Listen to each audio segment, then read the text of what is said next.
Bonjour à toutes et à tous, nous vous souhaitons la bienvenue à notre webinaire Comment la communication booste vos plans d'actionnariat salarié, qui sera animé aujourd'hui par Lynn Lajoigny, consultante en communication interne et RH d'Iosiassi, Jérôme Soussan, responsable pôle communication stratégie RH d'Iosiassi, accompagné d'Alexis Manceau, Head of Compensation and Benefits de la société OVH Cloud. Ok, donc on va démarrer. Je vous propose de démarrer. Écoutez, bonjour à tous. Nous sommes ravis de vous accueillir pour ce webinaire dédié à l'actionnariat salarié et plus particulièrement à la communication interne déployée lors d'un plan d'actionnariat. Alors, je me présente déjà pour démarrer. Donc, je suis Jérôme Soussan, je suis responsable du pôle communication stratégie RH au sein de Duo CSI. Donc, le pôle communication RH est en fait une agence de communication intégrée au groupe Duo CSI, composée de consultants spécialisés en communication RH sur les thématiques RH et d'un studio graphique intégré pour pouvoir réaliser l'ensemble des supports que l'on peut proposer en termes de communication interne. Nous avons en plus dans l'équipe une deuxième équipe dédiée à la réalisation de bilans social individuels avec des consultants et toujours un studio graphique pour la réalisation de ce type de documents. Donc bonjour à tous, nous avons intitulé ce webinaire Comment la communication booste vos plans d'actionnariat, car c'est un élément vraiment capital dans la réussite d'une opération telle qu'un plan d'actionnariat salarié.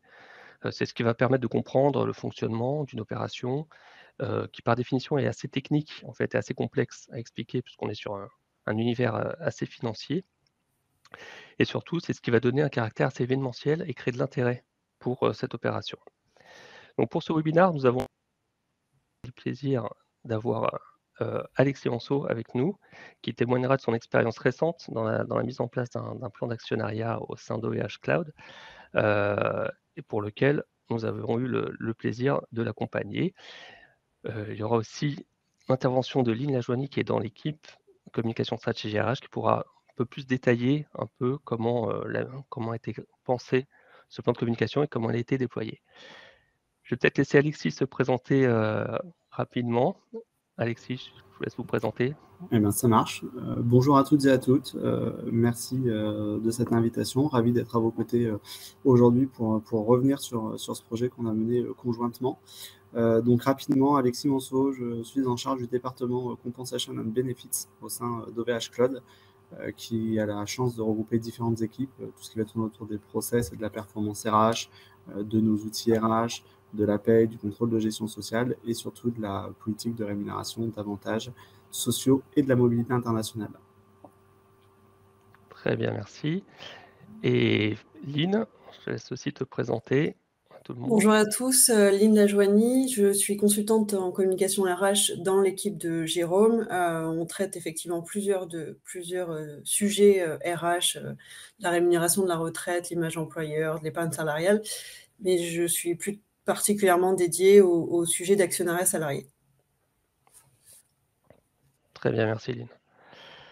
Donc pour démarrer cette présentation et vous partager un peu l'expérience du plan d'actionnariat salarié chez OVH Cloud, déjà avant de démarrer, on va peut-être faire un petit rappel. Alexis, est-ce que vous pouvez juste nous rappeler brièvement qui est OVH Cloud pour les personnes qui n'auraient pas une vision bien précise de l'entreprise? Oui, alors OVH Cloud, c'est une société qui a été fondée en 99 à Roubaix, qui est devenue très rapidement l'une des 4 premières licornes françaises. Aujourd'hui, c'est le premier acteur européen du cloud, avec 1,6 million de clients à travers le monde, un peu plus de 2700 collaborateurs répartis sur 15 pays différents. Ok, donc on verra que cette dimension internationale était assez importante dans le projet. Donc ce projet, en fait, on va y revenir, projet de plan d'actionnariat salarié qui était lié aussi à un plan d'entrée en bourse de la société.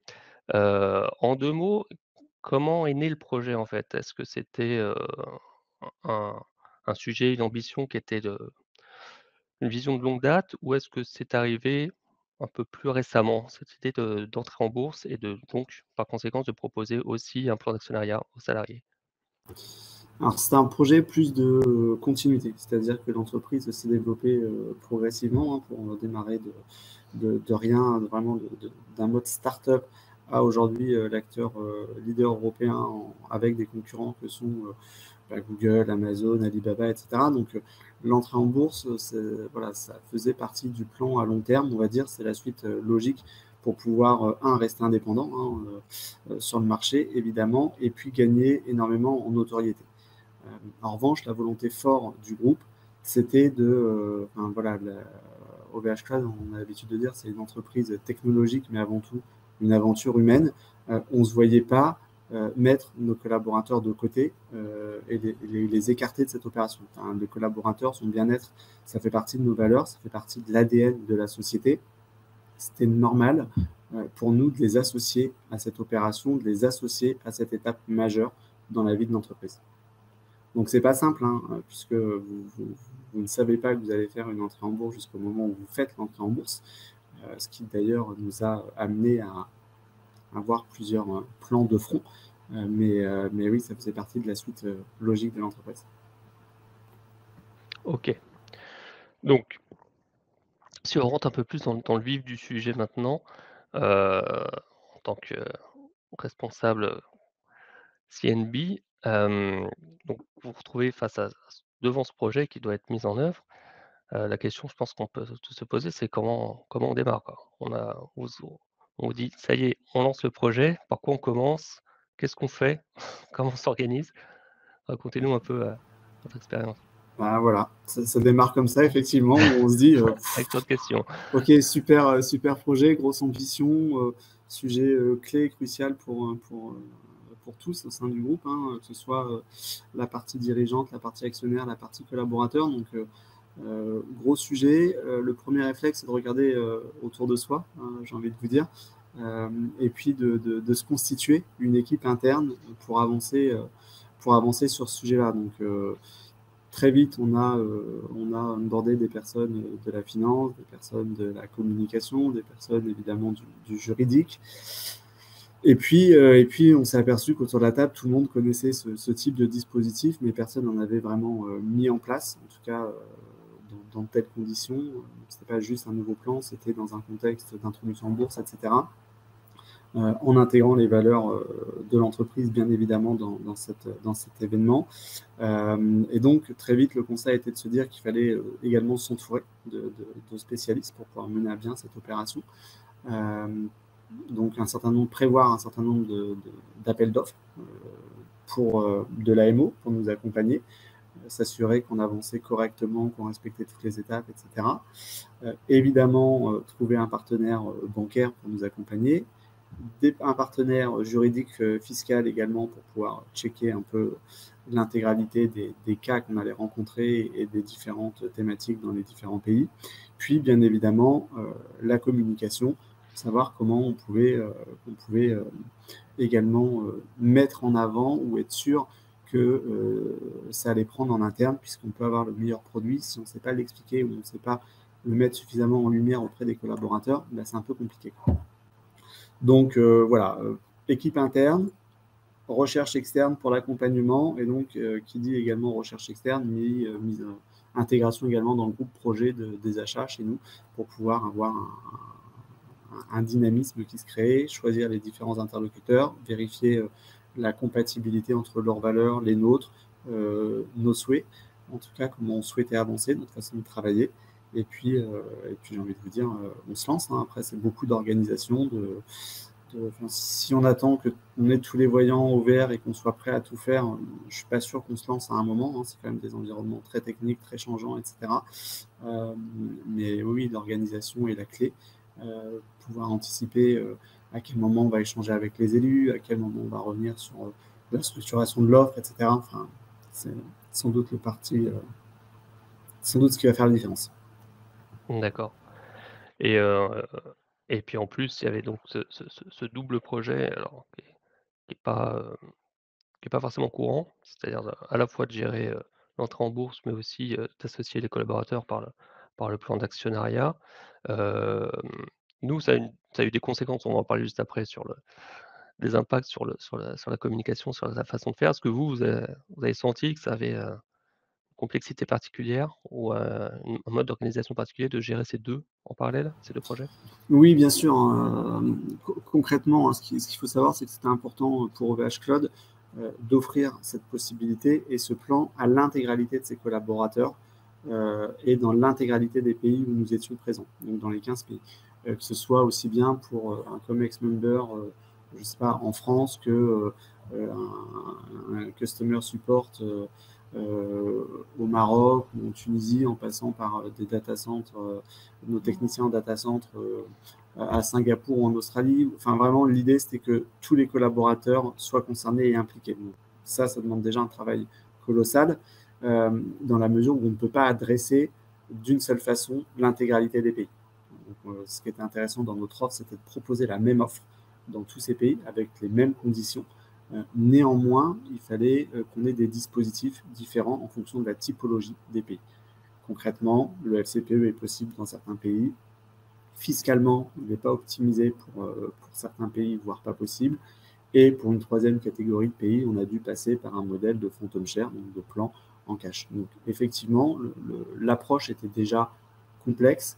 Le choix des dispositifs variait en fonction de si vous êtes une société cotée ou une société non cotée. Donc on a dû mener ce travail de front. Alors effectivement, ça prend du temps. Hein. Côté CNB, on ne remerciera pas assez nos équipes qui ont travaillé dessus, et notamment une ressource qui était dédiée à temps plein à ce projet-là. Mais oui, ça demande de l'organisation, ça demande du temps, et il y a un moment où vous êtes obligé de choisir, de mettre en avant l'un des 2 sujets. Pourquoi ça peut être pénalisant ou gênant? En fait, vous vous adressez à des interlocuteurs différents de l'AMF, entre un dossier de société cotée et un dossier de société non cotée. Qui dit interlocuteur différent, dit risque de valorisation différente de votre société, et donc confusion pour vos investisseurs, et donc potentiellement un marché embrouillé ou des conséquences pas forcément très positives. Donc à un moment, il a fallu faire un choix. Et donc là, à la Yactest, hein, quand vous le faites, voilà, vous savez que vous ne pouvez pas faire une machine arrière et puis vous êtes obligé de continuer sur cette approche-là. Mais en tout cas, oui, ça nous oblige à penser pendant un certain temps, le plus longtemps possible, 2 approches, en se disant, s'il y en a une qui ne se fait pas, eh ben, on passera sur l'autre, parce que c'était encore une fois une promesse forte faite à nos collaborateurs de les associer à l'aventure de l'entreprise, à les rendre acteurs de l'entreprise et actionnaires. Si la partie cotation boursière n'était pas possible, alors il fallait qu'on avance sur l'autre. Alors, vous avez raison, et de notre côté, c'est vrai que nous aussi, on est en termes de communication, donc on a eu non pas ce double projet, puisqu'on était centré uniquement sur la partie actionnariat, mais néanmoins, en fait, l'entrée en bourse était entourée, on va dire, d'une certaine forme de confidentialité, ce qui fait que on n'avait pas le droit de communiquer avant le jour même de l'entrée en bourse, ce qui a quand même eu des conséquences, nous, sur notre stratégie, sur notre approche. Lynn, je ne sais pas si tu veux dire 2 mots sur cette situation assez spécifique. Oui, justement, sur notre façon de travailler déjà, au-delà du lancement de la communication, c'est que on est sur une opération plus ou moins secrète, on a une obligation d'être hyper réactif et d'être sans cesse dans une capacité de s'adapter, de se réadapter, donc de travailler plutôt en mode agile. C'est-à-dire qu'on a souvent procédé à des étapes de validation intermédiaires bien en avant de la campagne, où on a validé quasiment l'intégralité des outils, hormis les derniers points, notamment la fourchette de la valeur d'action, qu'on a eu à 24 heures, à 48 heures avant. Donc ça voulait dire qu'il fallait que tous les outils soient prêts et qu'on puisse être en capacité de dégager une grosse plage de temps pour intégrer de manière très rapide et très efficace les dernières informations clés qui sont cette valeur d'action. Donc ça, c'est le premier point sur la méthode de travail. Le deuxième point, c'est surtout sur le lancement de la communication. Il est plutôt inhabituel pour nous, et c'est ce qu'on souvent on conseille à nos clients, c'est de faire le lancement de la campagne en moyenne 15 jours, c'est vraiment le minimum. 3 semaines, on est confortable. 1 mois, on est bien. Donc là, l'opération ne le permettait pas. Donc du coup, il était important d'avoir donc toute la partie un peu amorce sur la pédagogie, sur les premiers éléments de l'offre. On ne pouvait pas le faire. On l'a fait le jour de la souscription. Donc effectivement, c'était une prise de risque sur l'efficacité de la communication qu'on pouvait mettre en place. Malgré tout, il fallait être vigilant sur le type de plan de communication qu'on mettait en place pour avoir des prises de parole différentes, pour pas avoir que des infos très techniques, mais avoir des informations plus synthétiques avec des approches éditoriales différentes pour être sûr que l'information soit bien comprise, bien intégrée, et puis puisque l'objectif c'était quand même d'intéresser les salariés et de susciter leur envie de participer. Voilà, c'était un gros challenge pour nous aussi de devoir se fondre dans ce planning-là qui était un peu contraignant, mais en fait, finalement, ça n'a pas eu tant de différence. Au final, avec le recul, on s'est aperçu que l'efficacité était identique à ce qu'on pouvait faire habituellement. Donc on va rentrer dans le cœur du sujet, en fait, maintenant qu'on a démarré sur la communication, sur ce plan d'actionnariat. Donc évidemment, l'enjeu de la com est assez important, on le répète. Nous, on essaye de le répéter assez souvent sur ce type d'opération et encore plus lorsqu'il s'agit d'un premier plan d'actionnariat, parce qu'il y a vraiment une pédagogie très spécifique à faire, et puis, un intérêt à susciter sur cet événement. Déjà en premier lieu, est-ce que, vous Alexis, est-ce que vous aviez des attentes particulières? Enfin vous, au OVH dans sa globalité, OVH Cloud, est-ce que vous aviez des attentes des choses particulières, en termes de communication? Oui, oui, enfin, je ne voulais pas préciser, mais on a une population plutôt jeune, hein, la moyenne d'âge est de 35 ans, en renforçant sur les arrondis. Donc, c'est pas forcément naturel pour nos collaborateurs, ce nombre de l'investissement boursier. On a des populations très disparates entre nos collaborateurs qui sont sur nos chaînes de production, qui travaillent en 3-8 pour monter des serveurs à nos personnes en finance. On a un gap sur la connaissance de l'environnement financier et boursier. Donc on avait vraiment besoin de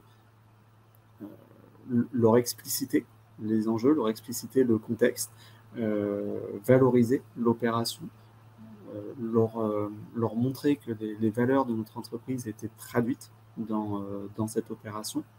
Et on y reviendra en tout cas sur l'offre et sur comment on l'a intégrée en tant que telle, mais on avait vraiment besoin d'un vrai accompagnement en termes de pédagogie, de plan de communication et de s'assurer qu'on arrive à toucher tous nos collaborateurs dans tous les pays, encore une fois, puisque le rapport à ce type d'opération est radicalement différent en fonction des différentes géographies. Du coup, donc nous on avait pris, bien conscience de ça. On avait, aussi noté l'aspect culturel de l'entreprise, à la fois jeune, à la fois porté sur le digital aussi. Tout ça oriente en fait, à la fois le discours, à la fois la méthodologie. Du coup, je vais laisser Lynn expliquer comment en fait nous avons répondu, à l'enjeu et quelle stratégie nous avons mis en place.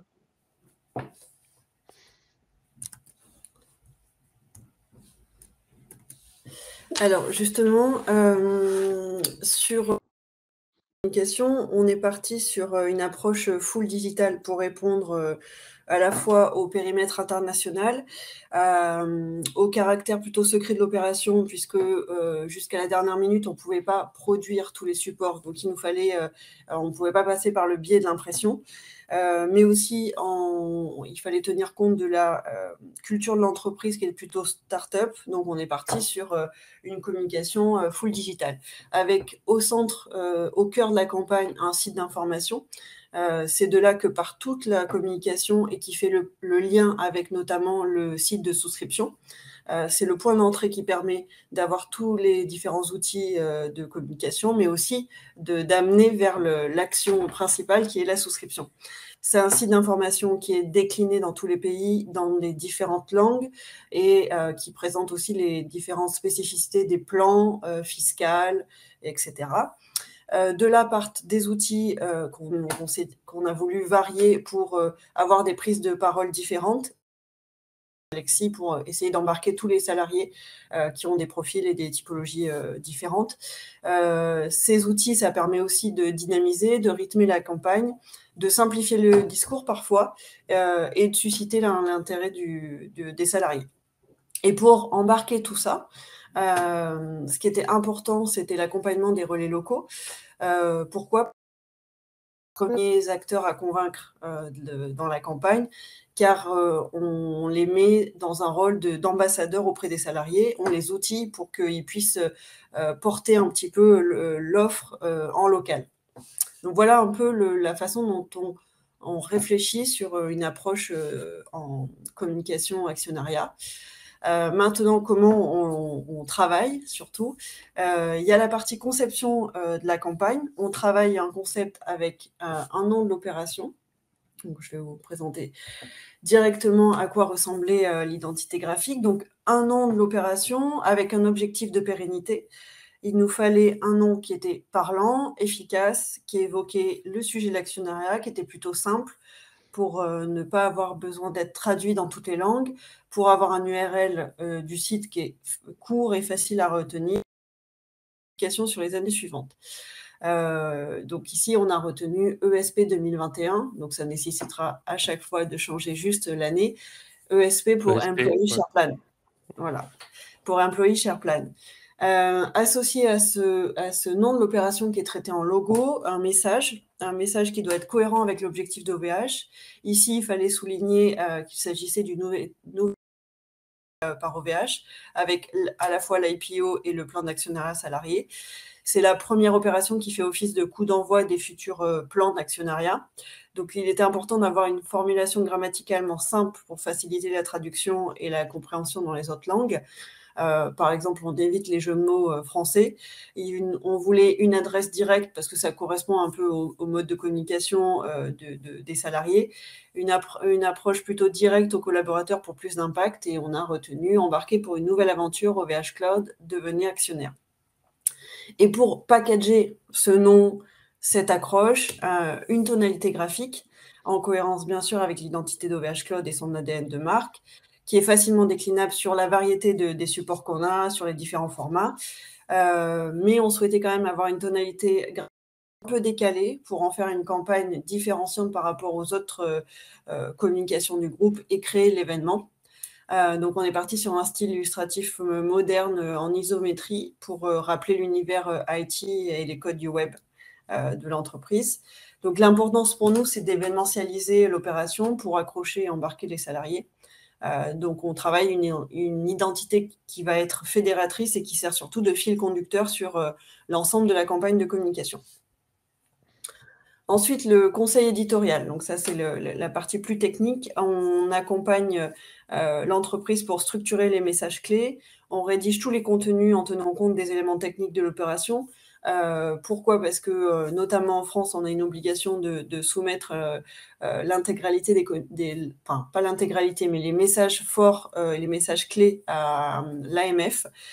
Du coup, on est à la fois dans l'exhaustivité et présenter l'ensemble des détails, mais en même temps, on est sur une obligation de ne pas survendre et on essaye aussi de vulgariser les messages pour qu'ils soient compris de tous. Et on adapte bien sûr les discours en fonction du type de support qu'on choisit. On ne communiquera pas de la même façon sur une brochure que sur une vidéo. La dernière phase, c'est bien sûr la réalisation des supports de communication. Donc, dans la conception du plan de communication, on adapte les outils en fonction du périmètre de l'opération, des délais d'exécution de la campagne, des pratiques de diffusion d'OVH Cloud et des objectifs recherchés par les outils. Une vidéo sera plus avec des contenus plus synthétiques, ça sera une communication plutôt ludique, attractive, alors qu'une brochure va être plus dans le côté présentation détaillée de l'offre. Et au moment de la réalisation, tous les contenus qu'on a créés sont déjà prêts et validés. Il nous reste juste à les mettre en forme à l'identité de la campagne, ce qui permet aussi de donner envie d'aller dans chaque support.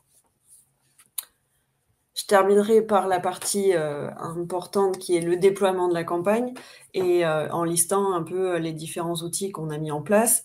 Donc, on a des outils de teasing en amont de la campagne. Ça peut être des encarts mail, des affiches, des bannières, voilà. Ça sert d'effet d'annonce. Ça permet également de donner de l'offre. Souvent, c'est les dates de souscription. Ça peut être éventuellement le prix de souscription si on ne l'a pas donné avant. C'est surtout quelque chose qui permet d'amorcer la campagne.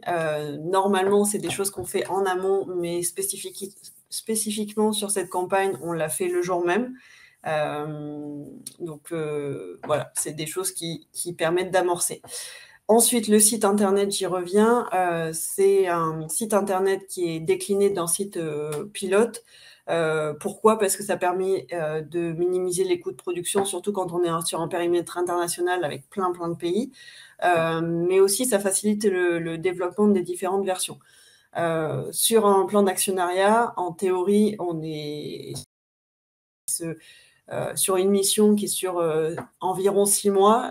Souvent, dans la réalité, et surtout pour OVH Cloud, on avait une mise en place qui était très courte. On était plutôt sur 3-4 mois. Du coup, il nous fallait être très réactif et avoir la capacité de mettre en place des sites rapidement. Donc, c'est un site de base, c'est une structure de base, mais qu'on réhabille, on remouline tous les contenus et surtout soit clairement à l'identité de la marque et à l'identité de l'opération. Je vais vous montrer rapidement à quoi ressemble ce site. Donc, c'est un site décliné en... Il y a eu 16 sites, puisqu'il y avait un site en 2 langues, plus le reste des pays. Donc, c'est un site avec une homepage classique qui permet d'arriver à l'information clé, qui permet de comprendre l'offre, qui permet d'y participer. Sur la homepage, souvent, on met en avant les dates, on met en avant les motion design qui permettent de présenter l'offre, ou alors, et dans ce cas, des vidéos du sponsor de l'opération, ou ici plutôt d'une ambassadrice qui va porter l'opération. On invite à rentrer dans les pages intérieures du site et puis en amorce, on donne on met quelques questions clés qui peuvent permettre de comprendre un peu mieux l'offre dans ces grandes lignes. Je rentre un peu dans une page intérieure pour vous montrer à quoi ça ressemble. Donc, la structure est à peu près équivalente, mais ce qu'on met ici, c'est en gros, on essaye de résumer les points clés de l'offre. Parfois, on peut mettre la vidéo de motion design et puis on synthétise un peu les points clés et surtout les arguments forts de l'offre. Et la particularité de ce site, c'est qu'on a un simulateur qui est à chaque fois adapté à la campagne. La particularité d'OVH, c'était d'avoir un principe d'abondement qui était lié à l'ancienneté. Donc ce simulateur... L'abondement complémentaire. Oui, pardon, l'abondement complémentaire. Donc en fait, c'est un simulateur qui est plutôt assez dynamique et qui vous permet en quelques clics de simuler, en fait, de vous aider à la prise de décision dans l'investissement que vous pouvez faire et qui, après, vous permet de simuler l'évolution possible de votre action au bout de la période de blocage. Je vous fais une démo rapide pour vous voyez un peu les différentes fenêtres ou la façon dont on a créé ce simulateur. Donc, vous choisissez l'hypothèse de cours de référence, puisqu'ici, on était sur une fourchette, et on arrive sur ce fameux tableau qui vous permet, en gros, de choisir le nombre d'actions, le montant des actions que vous voulez investir. Ça vous calcule automatiquement l'abondement et le montant total de votre investissement. Donc, voilà pour le site. Beaucoup de pédagogie, c'est d'être ludique, même jusqu'au bout du simulateur. Voilà, d'avoir une approche et des outils facilement accessibles et avec un discours de proximité et simplifié. C'est ça. Donc après le site, le kit de réunion, en fait, c'est un kit de communication pour les relais locaux. C'est un support d'animation pour les aider à présenter l'offre à leurs salariés. C'est souvent en format court avec des pages de présentation synthétiques et des commentaires de slides qui permettent de les aider à préparer leur intervention auprès des salariés. Autre outil intéressant, c'est les interviews. Ça peut être une interview d'un sponsor, d'un directeur. Ici, c'était une interview d'une collaboratrice qui se veut être l'ambassadrice de l'opération, parce qu'il est important d'avoir une prise de parole en amont pour donner du sens et incarner la campagne. C'est un support qui porte des messages parfois de stratégie d'entreprise, qui est un moment de parole intéressant et important et qui marque le lancement de la campagne. Ici, c'est une interview qu'on a sur le site d'information, qui est également sur les réseaux internes de l'entreprise. Autre vidéo, c'est la vidéo en motion design, qu'on appelle vidéo pédagogique. Pourquoi? Parce que c'est un format ludique, court, attractif, qui permet de présenter les points clés de l'offre. Et c'est un moyen assez facile pour communiquer vers tous les profils de salariés. Je laisse la main à Karine pour on va vous montrer les premières secondes, la première minute du motion design de OVH.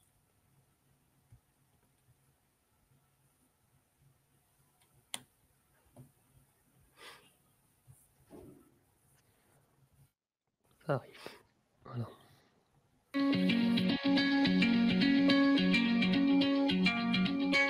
OVH Cloud lance son premier plan d'actionnariat salarié.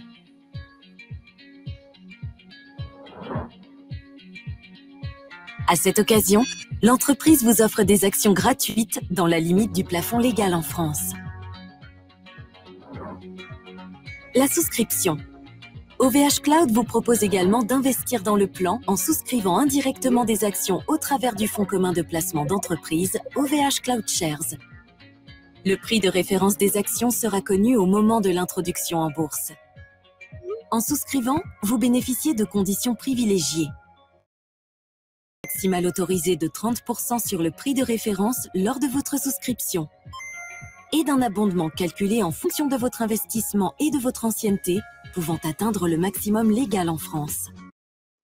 Voilà, donc c'est une vidéo, comme vous voyez, assez didactique, une voix off, des effets visuels assez ludiques pour bien expliquer les choses. On met le focus sur les infos clés. Et voilà, en 2 minutes, on a l'essentiel.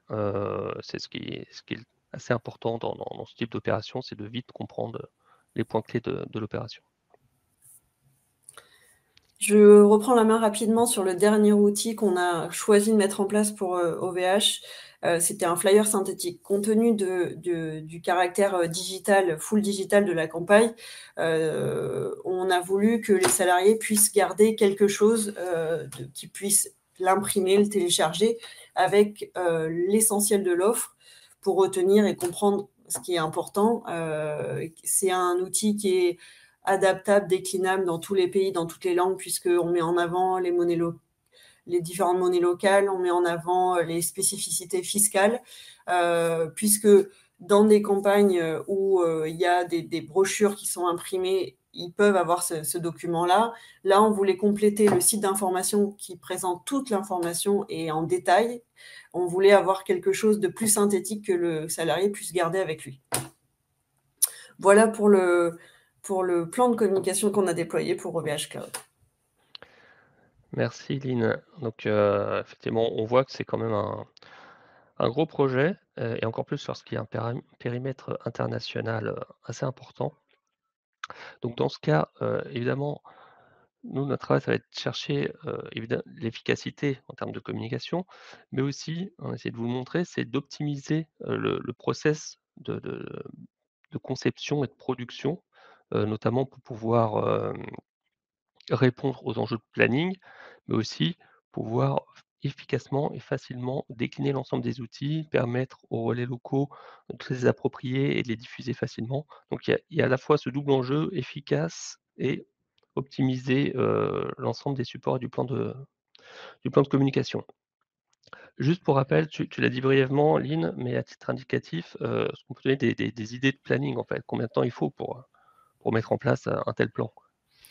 Alors, quand on est confortable, en pratique, on est à peu près sur 6 mois, 5-6 mois que pour la partie communication. Je ne parle pas de la partie en AMO qui est bien en amont, qui nous concerne moins, mais qui est importante dans la globalité du projet. Ça, c'est la théorie, c'est le confort. La réalité, c'est souvent plutôt 3 mois, 4 mois 3-4, ouais. max, voilà. On est très fort pour ça. Peu importe le périmètre, que ça soit un pays ou 15 ou 30, on est souvent sur 3-4 mois de mise en place. Et Oui, c'est pour sûr. l'opération au Plus total, on n'avait rien en janvier. Et Ouais. on a fait l'introduction en bourse en octobre. Donc, voilà, c'est faisable. Donc c'est Début faisable, octobre en plus, exactement. oui, c'est vrai. Voilà. Prendre en compte le délai incompressible quand on passe d'études de l'AMF, en fait. C'est quand même un délai à prendre en compte, mais ça, en général, on le sait rapidement. D'ailleurs, justement, c'est un délai qui nous bloque, qui nous permet, nous, la com, d'avancer un petit peu sur les outils, mais qui nous bloque. En fait, sur les 3-4 mois, il y a quand même 1 mois où on est un peu bloqué par ce délai de l'AMF et cet agrément qui fait que pendant 1 mois, on ne peut rien complètement finaliser et on sait que potentiellement, on va avoir des allers-retours pendant ce timing-là. Alors, un point important qu'on n'a pas précisé aussi, qu'on a oublié de préciser dans le plan de com, c'est que techniquement, un plan d'actionnariat salarié s'appuie sur des dispositifs d'épargne salariale et que souvent, très souvent, on utilise ce temps de communication ou un petit peu avant, un petit peu après, pour refaire de la pédagogie générale sur l'épargne salariale. Tout ce qui est assez technique, financier, mérite toujours d'y revenir et de réexpliquer les choses. Donc là, c'est ce qu'on a fait. D'ailleurs, on ne l'a pas précisé, mais ce qu'on avait fait aussi avec OVH Cloud, c'est-à-dire on en avait profité pour refaire un peu de pédagogie à travers un support de communication sur l'épargne salariale. Voilà, ce qui a permis aussi de mieux appréhender par la suite tout ce qu'on allait expliquer en termes de FCPE, de transfert, d'arbitrage, et ainsi de suite, sur les fonds d'actionnariat. Donc évidemment, on l'avait vu, c'était un grand et beau projet. Donc, d'ailleurs, on remercie encore une fois Alexis, toute son équipe de nous avoir fait confiance pour les accompagner. Alors, si je peux me permettre justement à ce sujet, Alexis, j'aimerais bien savoir en fait ce qui a fait la différence. Pourquoi vous aviez choisi Dios CSI à l'époque pour vous accompagner sur le projet? Qu'est-ce qui vous avait retenu votre attention? Alors, il y a plusieurs points. Le premier, qu'on ne trouve pas partout et qui était vraiment important pour nous, c'est le fait que vous soyez des communicants RH.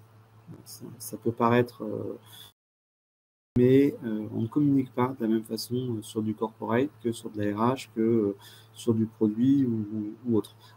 Donc, vous aviez cette compétence particulière qui nous plaisait bien. C'était le premier point. On a forcément également apprécié le fait que vous ayez une offre complète d'accompagnement et de typologie de support, hein, que ce soit du flyer au site et au site déclinable, qui respectait nos nombreuses exigences de sécurité, et puis tout ce qui tourne autour du motion design, etc., et les différents éléments sur lesquels on est revenu précédemment. Donc ça, c'était plutôt sympa. Et puis, on avait surtout besoin aussi de travailler avec des personnes qui soient proches de nous sur la philosophie. On est plutôt des personnes exigeantes, et je sais que voilà, parfois ça n'a pas dû être facile de votre côté tous les jours. Ça et cette dimension agilité, hein, que vous avez mise en avant, mais qui pour nous est la clé jusqu'au bout. On ne sait pas si ça va se faire. Peut-être on aurait dû se replier sur une autre solution et donc mettre une partie de ce qu'on avait préparé à la poubelle pour rebasculer sur une autre typologie de communication, se réinventer. Hein. On a eu des moments aussi où, par exemple, sur l'abondement complémentaire, on a vraiment eu un vrai moment d'échange avec nos élus. On est arrivé en réunion avec une copie blanche. Et puis, c'est d'ailleurs l'idée de nos élus que d'avoir un abondement complémentaire qui soit modulé, par exemple, selon l'ancienneté. Enfin, tous ces éléments-là faisaient qu'on allait avoir besoin, comme au quotidien, de beaucoup d'agilité sur un projet qui est quand même très normé, très cadré. Et puis, on a pris beaucoup de décisions sur lesquelles, au départ, les interlocuteurs du marché nous disaient, au moment où on faisait le RFP, ça, c'est pas possible, ça va être compliqué, etc., etc. Donc, voilà, on avait besoin de personnes et de personnalités qui soient prêtes à nous accompagner dans ce challenge et qui soient capables de se remettre en question régulièrement avec beaucoup d'humilité. Et c'est ce qu'on a ressenti quand on vous a écouté. Donc voilà. Eh ben, parfait, merci beaucoup. On a bien senti qu'on était en parfait accord ensemble là-dessus, sur ce projet. Donc, pour finir, peut-être un point sur le résultat, ce qu'on n'a pas souvent le cas. En fait, nous, en tant que communicants, c'est vrai qu'on n'a pas souvent des projets sur lesquels on a des résultats assez un peu sensibles, spécifiques. Là, c'est qu'on a des chiffres pour dire ça a fonctionné, ça n'a pas fonctionné. Alors, c'est pas toujours lié uniquement à la communication, mais quand même, ça donne une bonne indication. Si c'est pas trop confidentiel de donner quelques chiffres de participation, Non, de non, aucun problème. Peut-être revenir avant juste sur les caractéristiques de l'offre, hein, parce que, qui peuvent expliquer aussi oui, en partie ce résultat. Ce qui était important, c'était que explique tous les encore partie. collaborateurs soient concernés à travers le monde, y compris les pays dans lesquels nous avions 3-4 collaborateurs. C'était important de toucher tout le monde. Notre souhait était de mettre en place une décote de 30%, donc le maximum que nous autorisait la loi Pacte, de mettre en place un abondement unilatéral, pareil, au maximum de la loi Pacte, et puis de venir moduler cet abondement unilatéral dans les différents pays en fonction de la parité de pouvoir d'achat au sein de ces différents pays. Et à côté de ça, on a eu un abondement complémentaire si nos collaborateurs investissaient, modulé selon l'ancienneté de nos collaborateurs et plafonné au maximum du cadre légal en France. Deux autres points importants à garder à l'esprit sur la caractéristique de l'offre. On n'a pas mis de montant minimum d'investissement, même si parfois on nous disait mettez 100 €, etc. C'était important pour nous que, y compris nos collaborateurs les moins aisés financièrement, ou en tout cas qui parfois, dans des pays en développement avec des pouvoirs de vie différents, on ne voulait pas les couper de l'opération ou de l'opportunité d'investir personnellement. Donc on n'a pas mis de seuil minimum d'investissement. Et puis, l'autre point, c'est d'avoir proposé la possibilité de refuser l'offre. Alors, ça peut paraître un peu fou comme ça, mais puisque c'est un cadeau.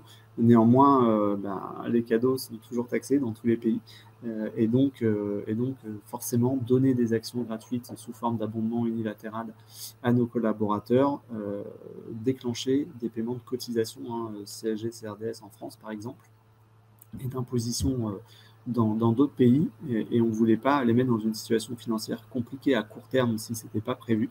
Donc voilà, on leur a laissé la possibilité de refuser cette offre. Ceci étant dit, les résultats ont fait du coup que nous sommes arrivés à 98% de collaborateurs actionnaires. Donc, les 2% s'expliquent par justement les refus de participation à cette opération. On aurait très bien pu avoir les 100% si on n'avait pas offert cette possibilité de refus, mais on ne cherchait pas un score, on cherchait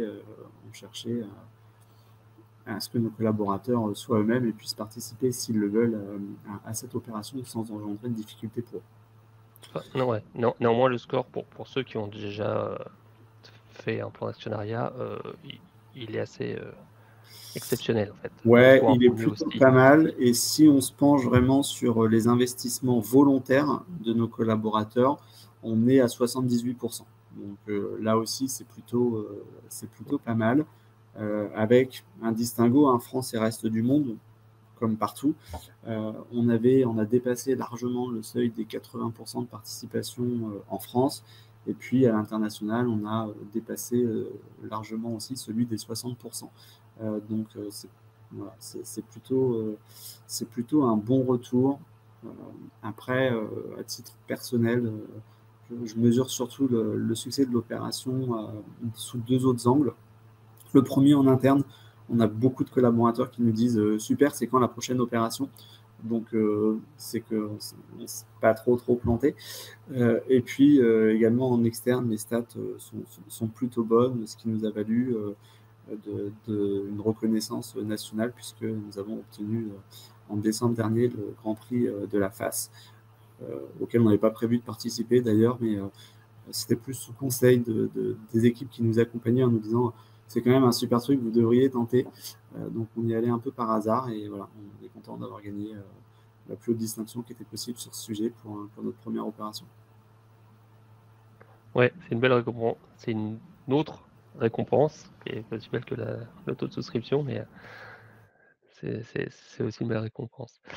Je vois qu'il est 9h49, il nous reste 5-10 minutes. On va peut-être, juste pour finir ces quelques minutes, j'ai vu qu'il y a quelques questions, mais avant de répondre aux questions, juste peut-être en conclusion, Alexis et Lynn, si vous deviez donner un conseil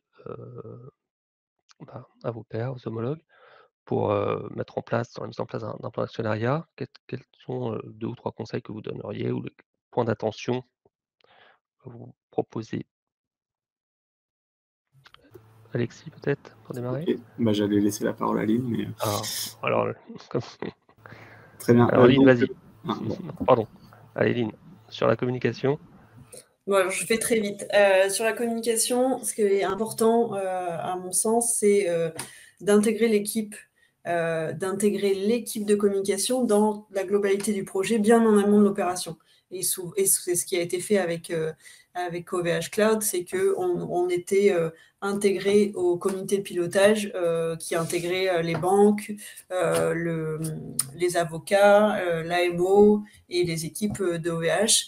Donc ça nous permet à nous, communicants, de comprendre les modalités du plan, de comprendre les enjeux, de répondre aux attentes de l'AMO avec les premiers messages qui doivent sortir très vite et d'adapter les phases de conception et de réalisation des outils. Un autre point important, c'est le fait que la campagne doit être portée par quelqu'un. Elle doit être incarnée par une direction, un DRH, un PDG, une collaboratrice. Ça permet d'incarner un peu mieux, de redonner de la proximité à la campagne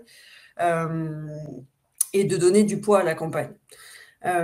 Et ensuite, il faut penser que le plan d'actionnariat, une communication pour une campagne d'actionnariat, ça doit être pensé comme un événement. C'est pas comme une énième prise de parole d'une direction de communication. C'est vraiment une tonalité, une approche différente avec des contenus adaptés à ce caractère événementiel. Voilà, si je devais retenir quelques points. Merci. Donc Alexis, est-ce que vous avez 2-3 conseils? N'ayez pas peur, ça se fait. C'est vrai que la tâche peut paraître colossale quand on se lance en disant mais par où on commence, on fait quoi, comment on s'organise, etc. Mais voilà, ça se fait bien. Et puis la communication. Si on devait améliorer, et ce qu'on fera, on continuera de renforcer la présence, parce qu'évidemment, il ne vous aura pas échappé qu'on a lancé ce beau projet en plein confinement, plein de périodes Covid où certains pays étaient fermés, où on ne pouvait pas aller sur site physiquement présenter l'offre à nos collaborateurs. Et donc ça, c'est un peu dommage, et voilà. Mais insister davantage sur certaines spécificités et sur la dimension culturelle. Dans certains pays, voilà, c'est pas du tout quelque chose de commun et de classique, donc ça nécessite de passer un peu plus de temps. Dans d'autres pays, vous avez un gros volet sur la dimension fiscale, qui est différente de ce qu'on peut avoir en France. Et je pense que c'est des éléments sur lesquels il ne faut pas hésiter à insister. En tout cas, c'est ce qu'on fera sur nos prochaines opérations, passer encore plus de temps dans les différentes localisations pour les sensibiliser et à l'opération et au traitement social et fiscal de cette opération pour eux. Parfait, merci. Alors, on va utiliser juste les quelques minutes qui restent pour répondre aux questions. Rapidement, quelques questions ont été posées. La première qui était: avez-vous des supports prêts à l'emploi que vous customisiez pour chaque client ou partez-vous d'une page blanche à chaque fois? Alors, je vais commencer la réponse, Eline, si tu pourras compléter. Oui, on a des outils adaptables, notamment le site. Peut-être revenir dessus. Le site sur lequel on se base est un site prêt à l'emploi, en fait, sur lequel on a une structure informatique qui est déjà prête. C'est-à-dire qu'on ne part pas d'un développement informatique, on ne part pas de zéro. Ce qui permet d'être plus rapide en déploiement, en conception et beaucoup moins cher aussi, parce qu'on ne repaye pas le développement qui est déjà présent. Ce qu'on va faire, c'est qu'on va customiser, c'est-à-dire qu'on va mettre les couleurs, il est assez customisable pour pouvoir s'intégrer à la charte de chaque entreprise. Mais néanmoins, la structure que vous avez vue avec 3 grandes entrées, qui est comprendre le projet, simuler grâce au simulateur et participer, voilà, ça c'est un peu la structure fixe du site dans laquelle on va y intégrer les contenus. Donc oui, et puis pour les autres supports, on a à peu près la même démarche. La seule chose qui est en page blanche complète, c'est le concept de communication et l'univers graphique, qui est vraiment, vraiment spécifique à chaque entreprise, à chaque culture, à chaque façon de communiquer. J'irai juste un peu plus loin sur la Vas-y. distinction entre site et outil. Le site, effectivement, la structure, l'architecture est la même, mais par contre, il y a du développement quand même sur toute la partie graphique et sur la partie simulateur, parce que le simulateur fait à chaque fois, puisque il n'y a pas une opération qui se ressemble et qui a un fonctionnement à l'identique. Donc voilà, même si l'architecture, les cases sont à peu près les mêmes, le design n'est pas le même, il est adapté, donc il y a du développement et il y a du développement spécifique pour le site. Pour la partie outils complémentaires, bien sûr qu'à force de travailler sur ces contenus, on a des bases de contenus qu'on peut réutiliser, mais encore une fois, chaque opération est différente et on a tendance à tout réécrire.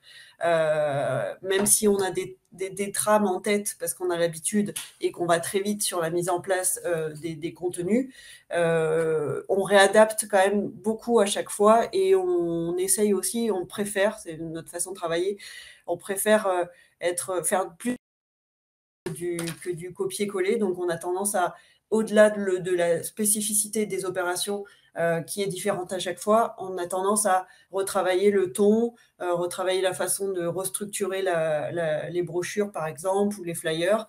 Voilà. Et souvent, on a des outils qu'on fait pour des campagnes qu'on ne fait pas pour d'autres, et ainsi de suite. Donc, on fait plus du sur-mesure, même si on a des bases de texte qu'on connaît et qu'on pratique. Sur les outils et sur le site, on est sur une personnalisation de site internet. Alors, autre question. Alors, j'ai une question qui comment allez-vous faire vivre ce plan dans le temps? Alors, je ne sais pas si on parle du plan d'actionnariat ou du plan de communication. Juste sur le plan de communication, donc dans le temps, donc le plan de communication vit le temps de la période du plan d'actionnariat et puis le but aussi, c'est de prévoir les prochains plans. C'est donc on a dit on avait travaillé avec cet esprit de récurrence, travailler un nom pour qu'il y ait cet effet de mémorisation pour les prochains plans, de réadaptation et évidemment, heu lorsqu'il y a plusieurs plans qui se succèdent, la mise en place du plan de communication des suivants est beaucoup plus simple, on peut le dire, beaucoup plus simple et beaucoup plus rapide parce qu'on s'appuie sur ce qui a été fait sur le premier plan. Le gros du travail, c'est le premier plan, si on a déjà dans l'objectif d'en faire plusieurs. Donc on s'appuie énormément sur ce qui a été fait, on exploite pas mal de choses.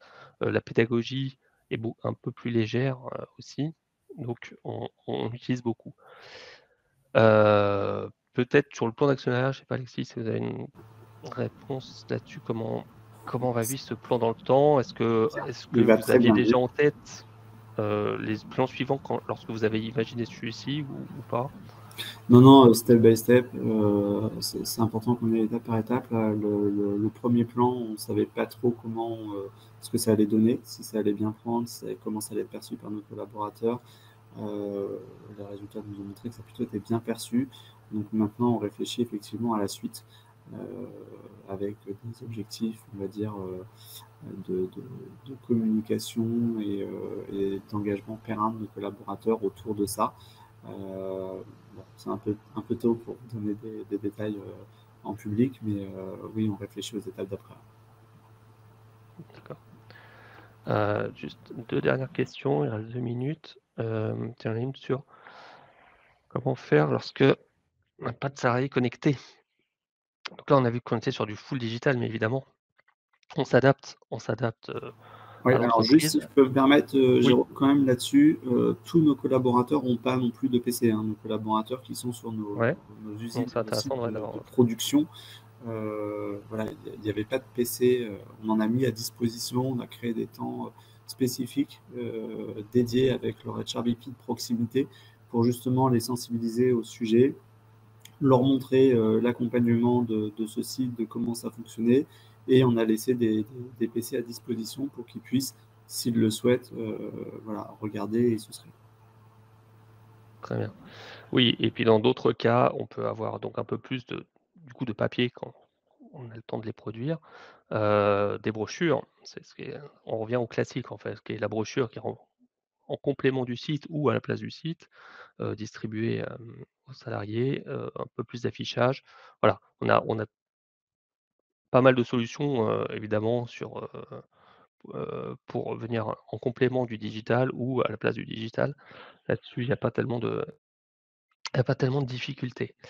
Il est 10:00. Allez, une petite dernière question, la toute dernière. Est-ce que c'est alors c'est une très technique, mais on n'est plus sur la com, c'est très, très technique, mais je vais laisser, Alexis répondre. Est-ce que vous pouvez réexpliquer la différence entre les 98 de souscription et les 78 je crois que vous avez dit d'investissement? Pardon, en fait, on a eu 98% de collaborateurs qui sont devenus D'accord. actionnaires, mais c'était assez facile en fait à obtenir puisqu'on a fait un abondement unilatéral. Donc on aurait même pu avoir 100% de collaborateurs actionnaires. Encore une fois, on ne l'a pas eu parce qu'on a fait le choix de ne pas pénaliser financièrement certains collaborateurs euh, moins, moins aisés ou avec quelques sujets personnels. Donc voilà, on a eu au total 98% de nos collaborateurs qui sont devenus actionnaires. En revanche, si on s'intéresse au choix d'investir, donc si on met l'abondement unilatéral de côté, pour voir ceux qui ont vraiment décidé d'investir de leur poche financièrement dans des actions OVH Cloud, on est à 78%. Merci. OK. Bah, écoutez, on va conclure. Donc merci. Donc j'espère que cette discussion, aura été instructive, intéressante et pourquoi pas inspirante. Ouais, il nous semblait intéressant de vous partager cette expérience, notamment en vous montrant un peu les coulisses, en fait, d'un projet, de communication, un projet global d'actionnariat salarié. Si on n'a pas pu répondre à toutes les questions, je pense que n'hésitez pas à nous recontacter. On se fera plaisir de répondre à vos questions. Aucun souci. Merci à tous. Merci Alexis d'avoir Merci à partagé, vous. votre expérience. Merci Aline d'avoir précisé, toute l'expertise de Duo CSI. Et voilà. Karine, si tu veux conclure. Merci à tous et à Merci beaucoup. bientôt. Vous allez recevoir, dans la journée un petit questionnaire de satisfaction. Y répondre, ça prendra 2 petites minutes en ligne. Écoutez, merci à tous et bonne journée. Bonne journée, Merci au à revoir. toutes et à tous. Excellente journée. Au revoir.